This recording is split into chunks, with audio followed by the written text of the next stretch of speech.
हमारे घर की रसोई तो मानो एक रासायनिक प्रयोगशाला है, एक केमिस्ट्री लेबोरेटरी जहां हम खाना पकाते समय अनेक प्रयोग करते हैं।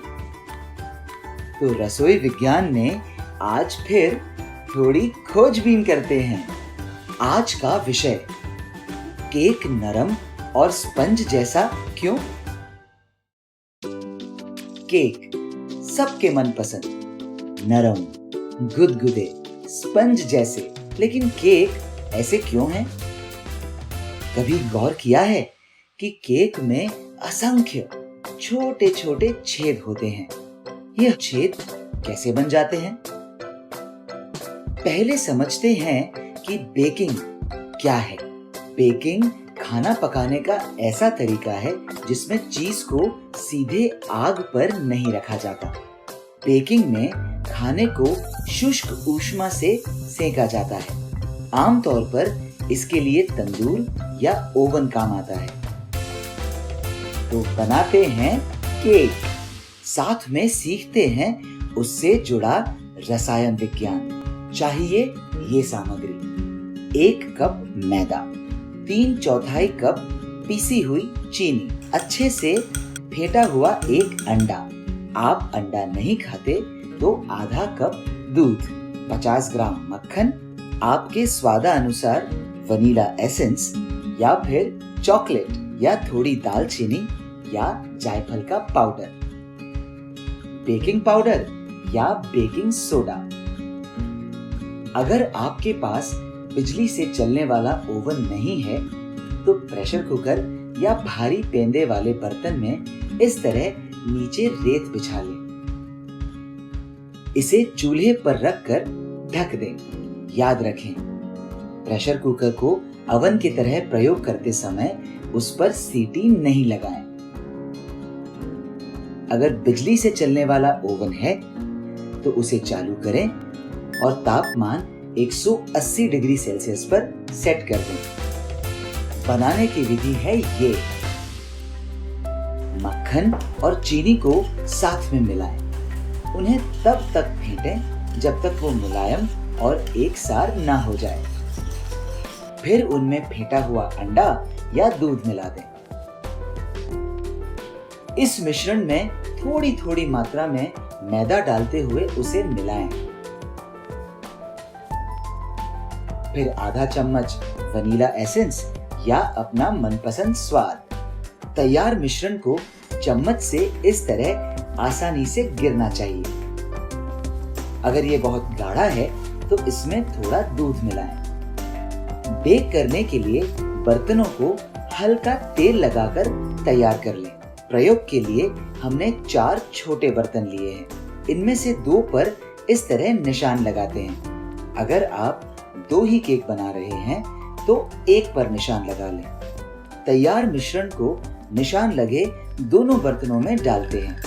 बचे हुए मिश्रण में डालें आधा चम्मच बेकिंग पाउडर और उसे अच्छी तरह मिला दें। बाकी 2 बर्तनों में इस बेकिंग पाउडर वाले मिश्रण को डालते हैं। चारों बर्तनों में एक जैसा मिश्रण है। अंतर केवल ये है कि 2 में बेकिंग पाउडर है, 2 में नहीं। अब पहले से गर्म ओवन या प्रेशर कुकर के अंदर चारों केक बेक होने के लिए रख दें। अगर आप इन्हें अलग अलग बेक करने वाले हैं तो बेकिंग पाउडर केक के मिश्रण में तभी डालें जब आप इसे प्रेशर कुकर या ओवन में रखने के लिए तैयार हैं। बेक होने में 20 से 30 मिनट लगते हैं। केक बेक हुआ है या कच्चा है पता करने के लिए साफ चाकू को सीधा अंदर डालते हैं। इसमें तो मिश्रण चिपक गया है, मतलब वो कच्चा है। थोड़ा समय और बेक करना है। थोड़ी देर बाद फिर जांच लेते हैं। इस बार चाकू बिल्कुल साफ निकल आया, मतलब केक तैयार है।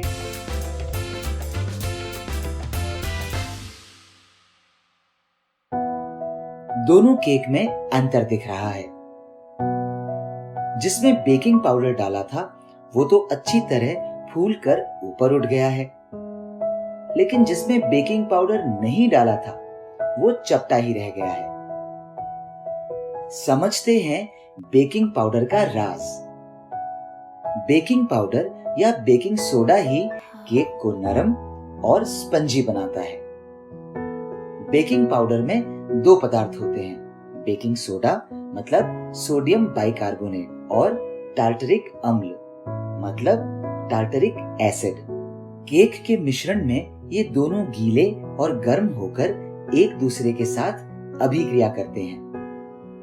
इस रासायनिक अभिक्रिया में कार्बन डाइऑक्साइड गैस बनती है। ये गैस ऊपर की ओर उठती है और केक से बाहर निकल जाती है। कार्बन डाइऑक्साइड के कारण ही केक में छोटे छोटे छेद बन जाते हैं और इसी कारण केक मुलायम बनता है, फैलकर स्पंजी बन जाता है। इसीलिए केक फूल जाता है।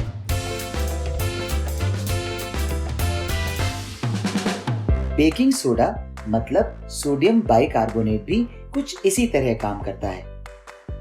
गर्म होने पर सोडियम बाइकार्बोनेट बन जाता है सोडियम कार्बोनेट। इस अभिक्रिया में कार्बन डाइऑक्साइड और भाप रूप में पानी बनते हैं। कार्बन डाइऑक्साइड और भाप दोनों ऊपर उठकर केक से बाहर निकलते हैं और केक को नरम और छेद वाला बनाते हैं। तो समझ गए केक बनाने में बेकिंग पाउडर या बेकिंग सोडा डालना जरूरी क्यों है? अब आपके लिए प्रश्न। आप ब्रेड जरूर खाते होंगे। पता करें कि ब्रेड कैसे बनाई जाती है, उसमें क्या सामग्री लगती है। एक इशारा देते हैं, ब्रेड बेक करके ही बनती है, लेकिन उसमें बेकिंग पाउडर इस्तेमाल नहीं होता। पता करें कि वो केक की तरह नरम और स्पंजी कैसे बन जाती है। याद रखें, हमारी रसोई में खाने के साथ बहुत सारा ज्ञान विज्ञान भी मिलता है।